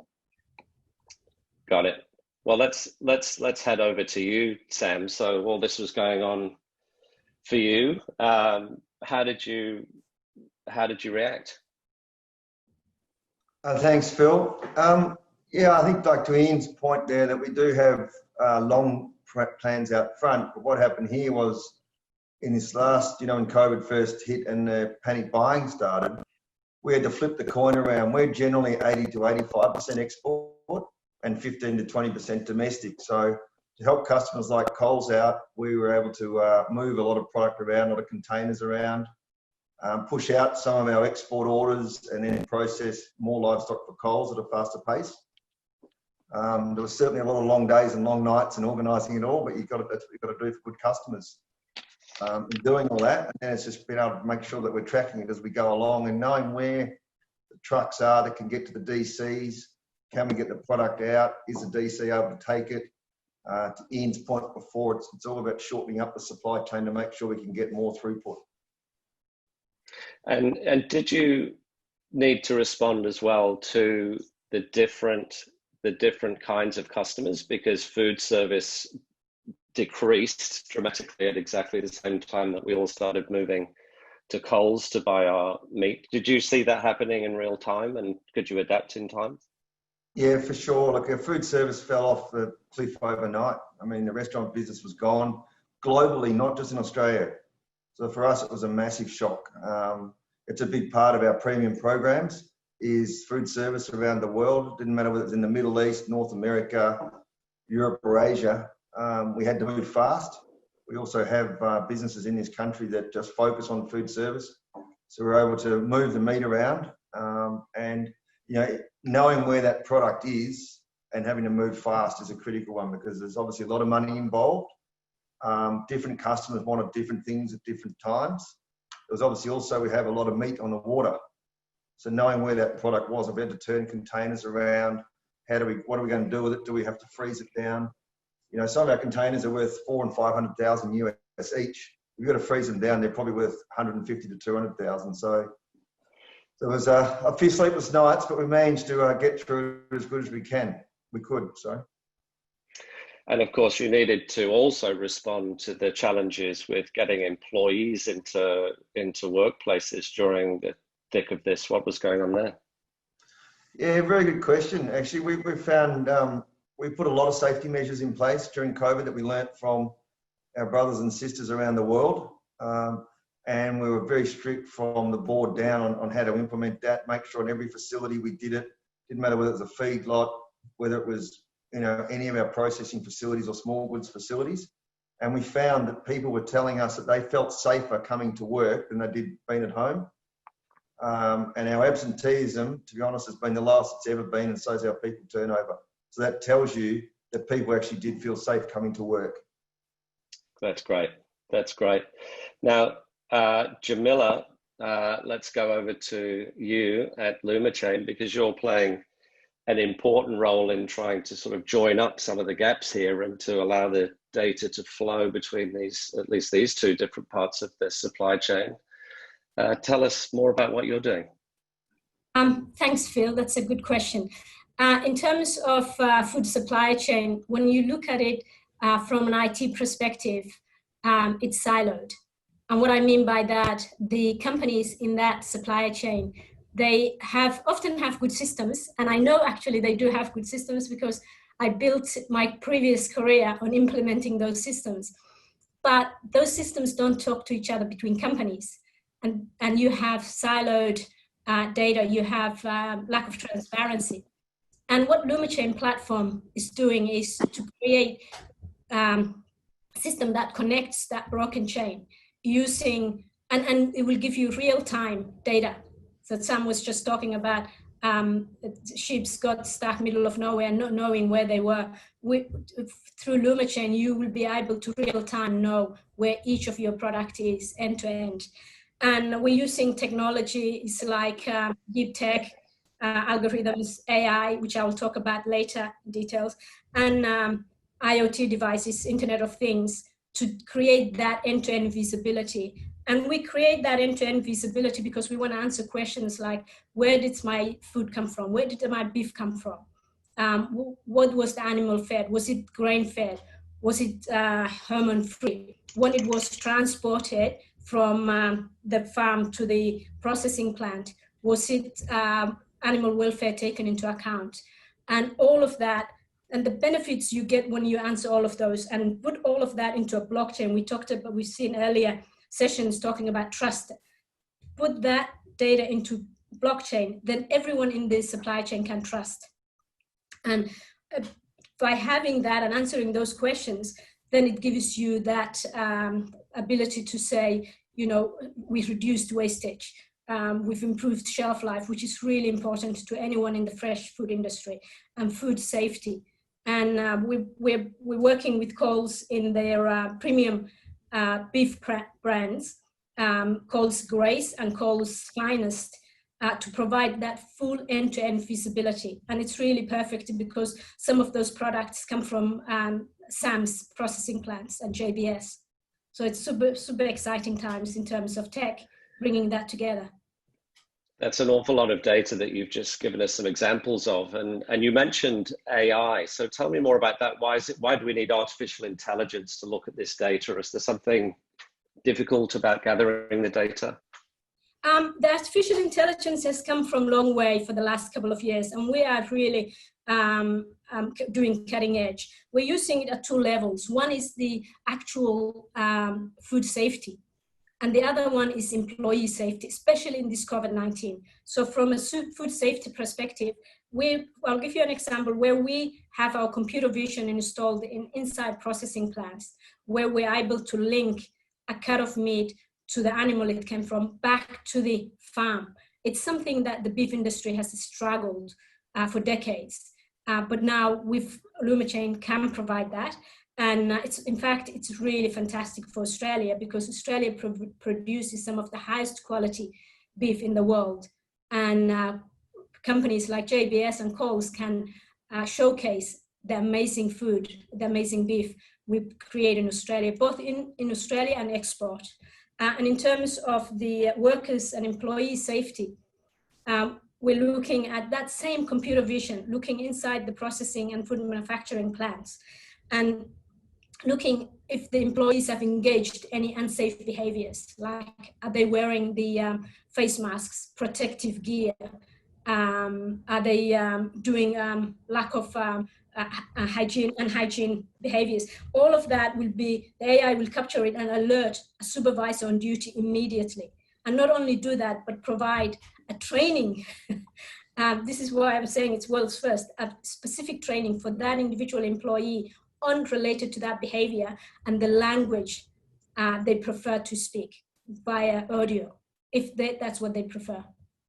It sounds incredibly powerful. So it's dynamically collecting the information that the whole supply chain is going to need, and especially around the food safety with this situation that Sam, now Sam, let's just go back to you on this. Now, when you've got this fabulous AI system working in JBS and all the other things that we're talking about, what's one thing that you might have in the future that you really want to see as soon as possible with this data nirvana that we're building? Good question, Phil. And Jamila touched on it before. You know, we've got a lot of very good quality product in this country, and at the end of the day, we're not the most competitive country when it comes to production with our costs, as we all know. So we've got a lot of farm data. If we can have that, transform it through, remembering we're in a disassembly business. Most businesses assemble. They put things together. We buy something and we pull it apart, then we put it in a box and then we sell it. So there's a lot of difficulties going through that process. And if we're able to track that product from the farm gate through the processing facility, and then if it's going to Coles or it's going to an export customer, wherever, and then they are able to know exactly where that is and where it came from, then the word that everyone's used today is trust. And trust is it. Consumers will purchase again if they've got trust. If we can also help increase the shelf life and get rid of shrink, because that's a waste for everyone, it becomes very powerful. And at the end of the day, red meat has become a luxury item. You know, fresh food is a luxury item for everyone, but red meat's becoming very expensive. And therefore, if we want consumers to have trust in our product versus other countries, we need to have a sustainable, humanely run model. Great, thank you, Sam. And Ian, sort of same question to you. What's a piece of data or a piece of information, the answer to a question, if you like, that you would really like to have in this sort of data system we're all building together? Back to what Sam was saying about trust and impacting purchasing power. My kids today on the phone all the time, on the internet all the time, they've already made a decision about their purchase, they've already read. So if you linking it back to the farmer and actually putting our Australian growers back to a customer, then that is incredibly powerful. Fantastic. Well, I actually think we're going to hear more about that in the next panel, which will be great, a great little segue. But Jamila, what about you? What's one question you want to be able to pull out of the LumaChain system in the future when we're all trusting each other and sharing our data? I think that the food safety and the food traceability is a huge thing. But the other thing I really am excited about, it's the employee safety and training. That ability to use artificial intelligence to literally identify what the training skills that individual employees requires and delivering that into their own natural language is just so powerful. Thank you, Jamila. And thank you, Ian. And thank you, Sam. Thanks for a great session. Thank you, Phil. Enjoy the rest of the day. Thank you. Thank you, everyone. You guys can turn off your cameras and microphones now. Thanks very much. And enjoy the next session where we are going to hop on a virtual plane and head over to Tasmania. If I could invite the next three panelists to turn on your cameras and turn on your microphones. I can see we've got Jess Radford has turned on her camera. Hello, Jess. Good afternoon. Jess Radford, everybody, is from Brand Tasmania, and she's been looking at how to connect with the supply chain to tell Tasmanian stories with Tasmanian exports. Gavin, now, is it your surname Gur or? That's correct. I wondered about that. I have my panel anxiety about pronouncing your name there, Gavin, but thank you. So Gavin Gur is with us. Gavin is from an exciting startup called Lava, who are helping companies with the packaging and to trust what it says on that packaging. We have also got Tom. Have we got Tom here? Tom, do you want to turn on your camera?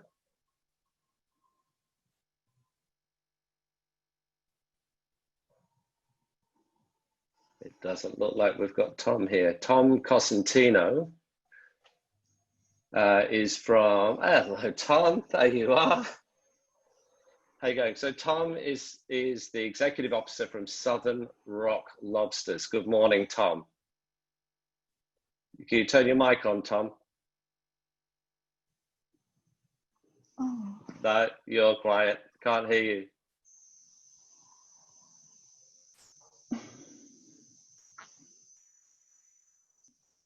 No.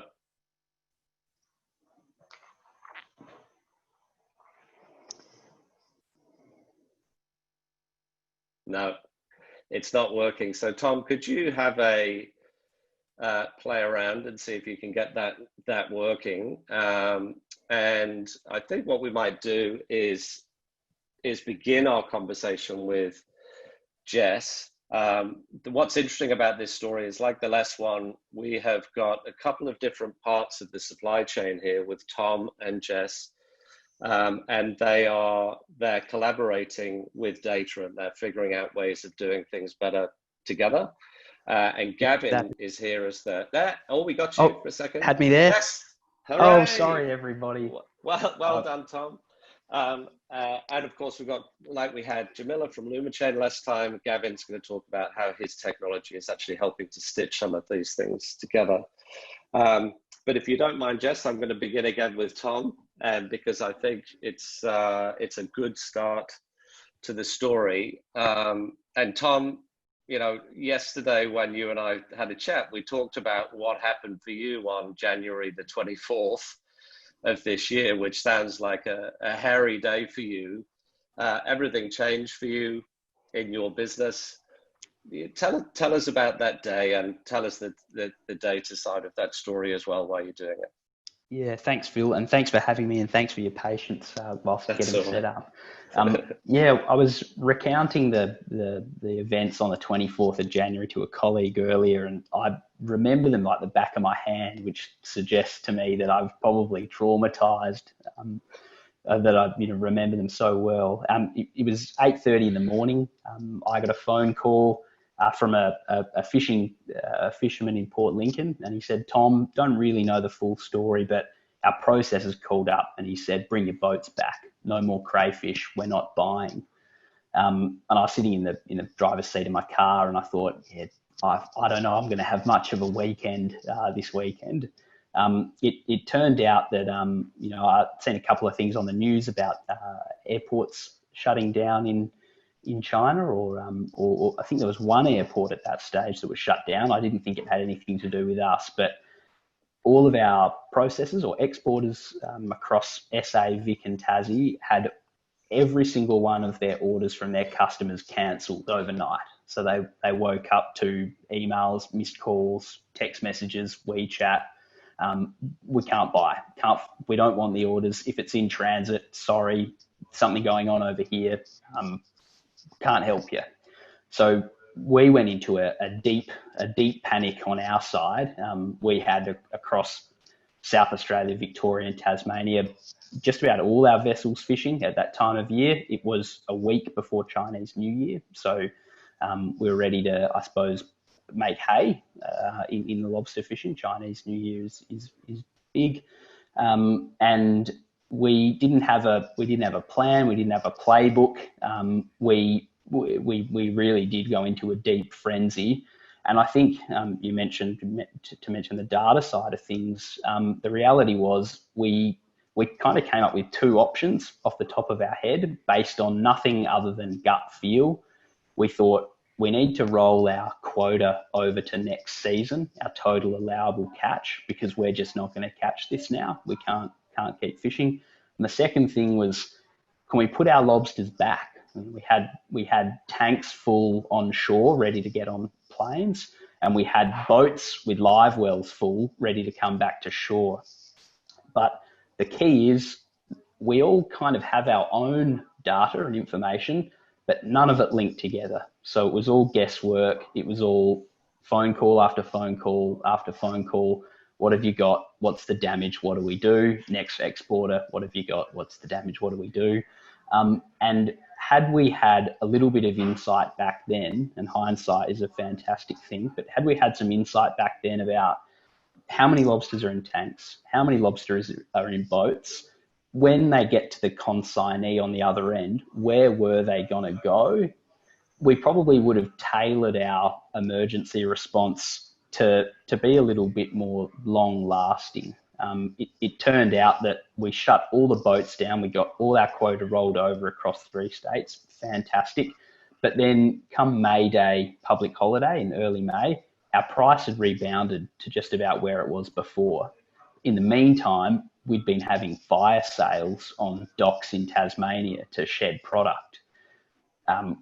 It may or may not have been the right thing to do. We didn't know any better, but that's an example of where a good system that integrated with other exporters and down the line would have really helped us to probably just take a deep breath and come up with a better plan. And it's such a great example, isn't it, of the nature of the food system, just so many different parties across the supply chain, so many different ways of communicating and actually getting that data. I mean, you talked about phone calls on the boats, you talked about WeChat messages, you talked about emails, and presumably a number of different people in the supply chain, all need to be sharing the information. I mean, what was the query you wanted to do in the super system that kind of would have given you the confidence you needed to not go with your gut, I guess? Yeah, lobsters in tanks would have been fantastic. Yeah, how much product and what is the value of what we need to move? Just that simple question. Everyone had a rough idea, but and as I said yesterday, I tip my hat to Gavin when I say this, but if we just had a system where all the lobsters had a code and we could have said, please send your codes to us and we'll aggregate them. Done. Just didn't have that on January 24th. Fantastic. Thank you, Tom. Now let's go to Jess, who's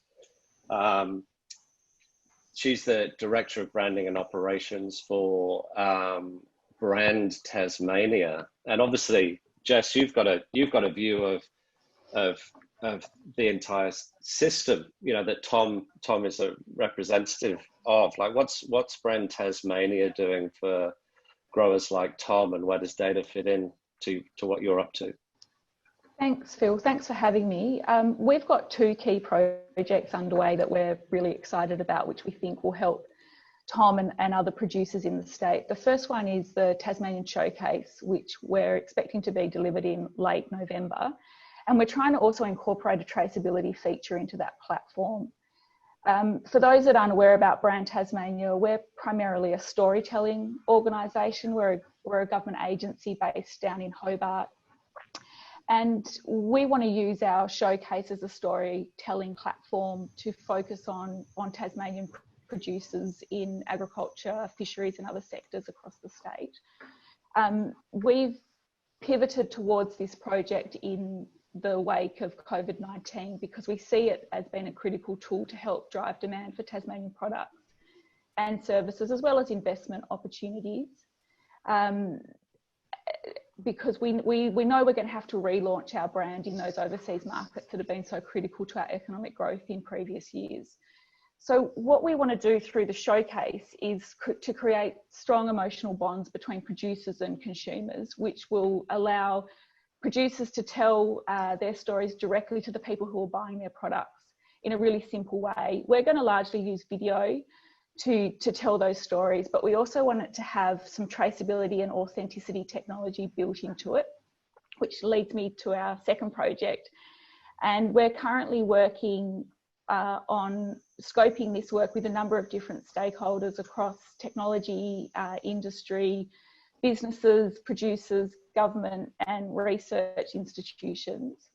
And we see this traceability component as being really important because we know that our premium agricultural products are often counterfeited.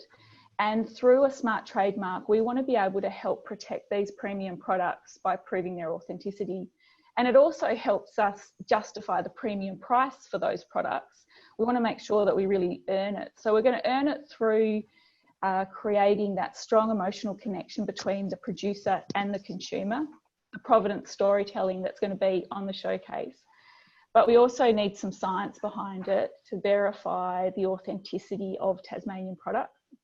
And so we talk about it in terms of a smart trademark that's going to apply technology to tell brand stories through images, text, video, but also giving that assurance about provenance. And I think it's probably best if I leave it there and get Gavin to talk more about the different tech applications and how they work. And we can come back and talk some more about these afterwards as well, Phil. Yeah, great. Thank you, Jess. Just before we go on to Gavin, what's interesting about that is, do you think that the elements of the story, if you like, of southern rock lobsters, for example, are is it the same data in many cases as this supply chain data that we've been talking about in other parts of the session? I think yes, it is, and we see the benefit in our platform with both the showcase and the traceability component is to be a source of collecting that data for our partners in industry, but also in government, because we've got teams in trade and agri-growth in other departments who are developing our strategies and government responses to the serious types of market shocks that we've experienced because of COVID. So I think definitely one of the things that's been mentioned a lot throughout the morning is the importance of having trusted, verifiable data and data from a variety of different sources. So I think our projects will definitely contribute to that in a really positive way. Great, thank you, Jess. So Gavin, we're all doing this epic task of collecting trusted data across the whole supply chain. And we can look into that data and we can see we've got these authentic southern rock lobsters. And then I'm just going to sort of whack a label on there talking about my lobsters also being southern rock lobsters. How are you going to stop that happening? Well, thanks very much, everyone. Just making sure audio is okay. All good, Gavin. Excellent. So I guess I'm minded by Ben's remarks at the start of the today's session, where he was talking about moving away from siloed technologies or siloed technology solutions and towards interoperable solutions. And also another comment he made, which was that trust solutions need to be digitized. And that's something that's very important to us. Lava is part of a very exciting industry collaboration known as APAC Provenance. And I'm here really representing that consortium because I think it's got a lot of relevance, to the topics we're covering today. We're part of that solution. We've got some innovative technology that can bring effectively product packaging to life and create sort of secure, smart, trusted on-product labeling and serialize each individual unit of production. As Tom sort of referred to before, it could be a lobster, it could be a packet of oranges and so forth. But even there, we know that we're only part of the solution. And with APAC Provenance, what's really powerful about that is that it's an industry consortium, not just on the technology side, but it combines packaging, labeling providers, along with blockchain, along with scientific provenance assurance, which is a really powerful part of this. So it's one thing if the label can be trusted, it's another thing if the thing inside can be trusted as well. So we're very privileged to work with a handful of really key partners such as SourceCert International, Fresh Supply Co, which also does the ledgering and blockchain technologies and can provide things like payment acceleration and so forth. And then when you combine that with really powerful industry solutions that are already well established, like Matthews and some of our packaging partners within APAC Provenance, you've actually got something that all comes together to create a powerful, trusted solution. So I think that's how those messages become trusted. And that's really what it's all about, I guess, is creating messages, particularly if you think about what Jess and Tom have been talking about. It's how do we get consumers to trust those messages? And also, how do we make it easy for industry to engage, to get access to this kind of technology? I think the reason for existing for APAC Provenance is just such a great example of why we're all here today, which is we can't do this on our own, can we? I mean, we can't trust with just knowing there's something in a database or that something's been captured with AI or that there's the right sticker on a box or that the government says it's really okay, you can trust us. Kind of, we all need to work together to deliver that. We can't do it on our own, it's impossible. Yeah, I agree. I just think it's also been one of the key missing elements as to why technologies perhaps haven't gotten through that breakout phase of becoming mass adopted, particularly blockchain. I think you're on the cusp of seeing that happening organically with blockchain and other DLT technologies. But when you can combine something powerful, such as, trackers that go in with the fresh produce, one of our key partners, Escobox, has got a fantastic technology that can take the product and give that analytics and insight all the way through to the producer. You combine that with something that a consumer can then engage with on product, on packaging, you've got a really powerful solution. And let's sort of conclude this session with just a moment on mindset, because I think we have to change our mindset together to be able to do this. We'll all have to give in order to receive. What are your any comments on that, Gavin? I'm going to ask each of you, so think about your answer. Yeah, I think you're spot on. I just think if we go back to first principles, which is let's connect with brands. Let's understand what brands are looking for, what exporters and producers are looking for. Let's ask consumers what they're looking for. Let's really focus on that, and let's take the best of what we've got already that's trusted and accepted in markets, and let's put those together into powerful combined solutions and make them easily accessible. I think that's a key thing is, from our standpoint on just speaking purely for Lava, we saw early on that there was some really amazing technologies in the blockchain and traceability space. We're really proud to be part of 4 or 5 major consortia that are blockchain enabled across a variety of different platforms. And for us, it was a decision we took early on that we actually had to bow out of that space and rather give back to the industry in the sense of creating connectors and APIs that could allow any of those players to integrate with us. Same with traceability solutions and some of the ERP systems that are out there as well. So I just think if everyone takes that attitude of listening to what the ultimate users and consumers and stakeholders need, we'll end up with something that is not only good for us individually, but as a country and as an export region, it actually becomes incredibly powerful at that point. And then the brand Australia becomes something more than just, high quality produce and a great destination. It becomes something that actually is digitally enabled, secure, scientifically proven, trusted. It becomes the clever country, which I think we've been all keen to, to create for or to work towards for a while. It really is the next generation brand Australia, isn't it? Thanks, Gavin, for those thoughts. And that's a good move over to you, Jess. You're an important part of brand Australia. What do you think about the mindset challenge? Yeah, I guess here we've been thinking about brand as a unifying cultural expression. And in Tasmania, we talk about the quiet pursuit of the extraordinary. And we know that culture drives economic growth. And here in Tasmania, agriculture, food, the value-added products that are produced, they're all part of our culture. And to go to Gavin's earlier point about trust solutions need to be digitised, they also need to feel human. And we know that we're all wired for narrative. So we're trying to inject those narratives into everything that we do, particularly as we connect producers and consumers with premium Tasmanian products. Thank you, Jess. And Tom, what about, do you know how many lobsters you've got in the tanks? Have you shifted the mindset of your partners? It's a good question, Phil. Luckily, I can escape it by saying it's not fishing season, so not too many lobsters in tanks. Yeah, I think, the Southern Rock lobster industry, and long before I joined it, had a track record of doing crazy, weird and wonderful things. For example, lobsters have journeyed from being a fertilizer additive to the most high-end seafood available in the 5-star restaurants in Shanghai, and they travel there via aircraft and they're live.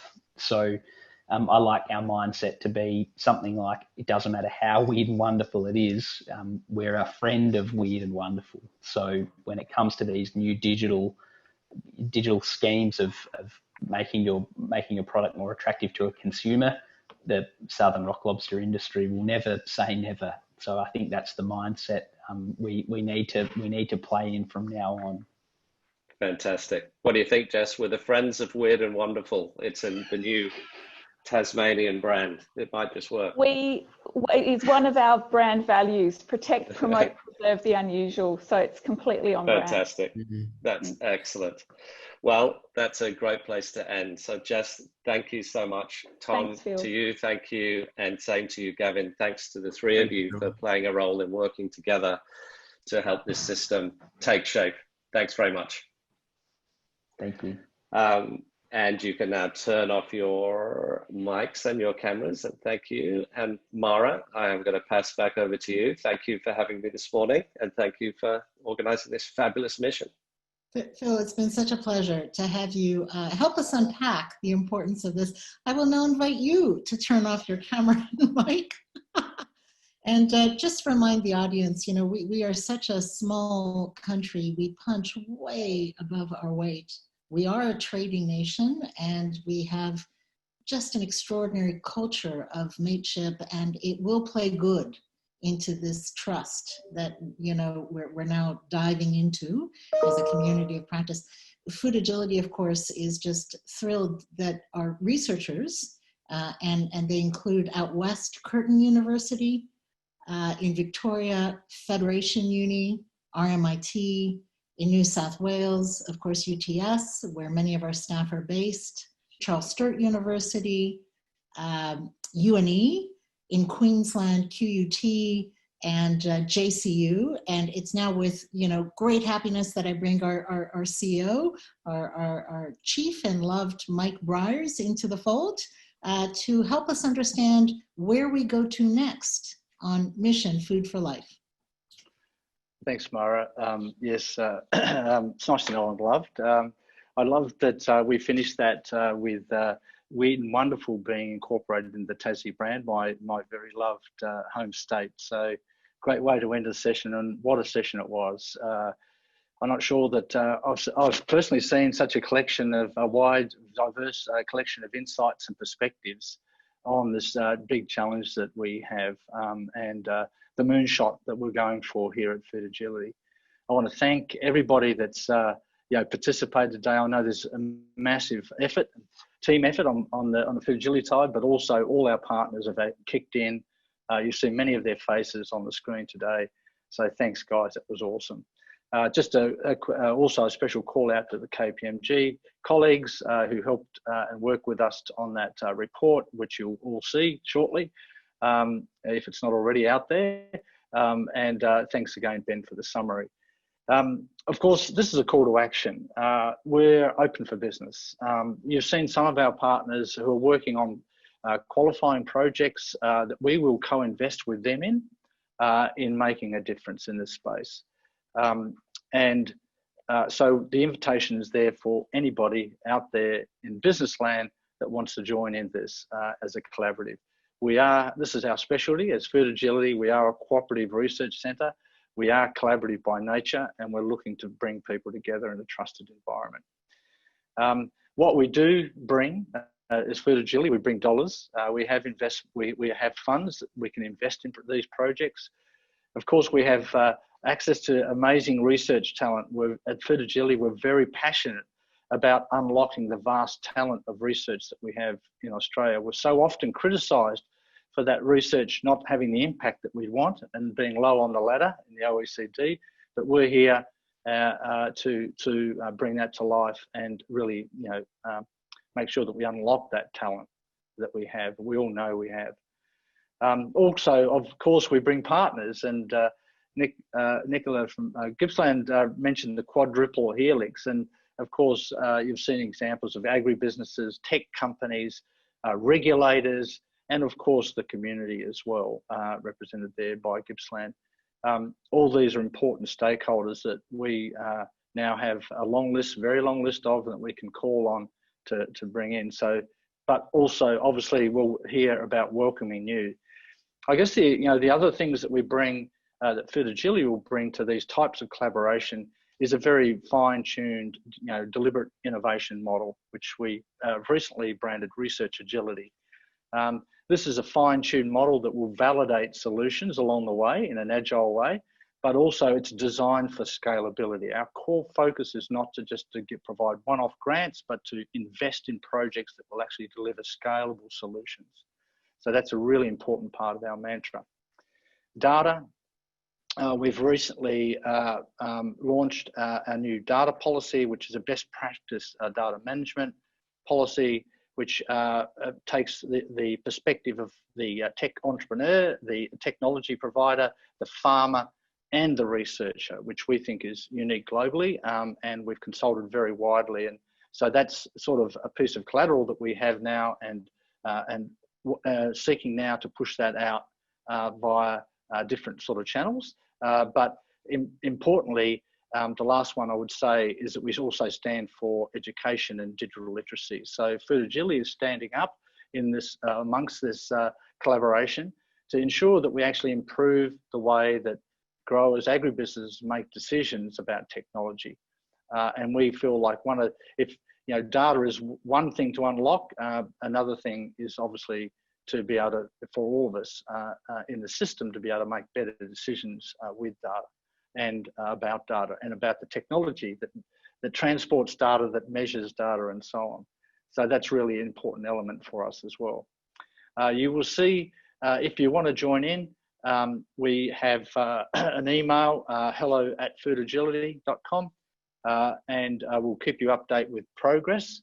I think I've run now 1 minute or 2 minutes over time, but it's over and out. And thanks to you all. Cheers.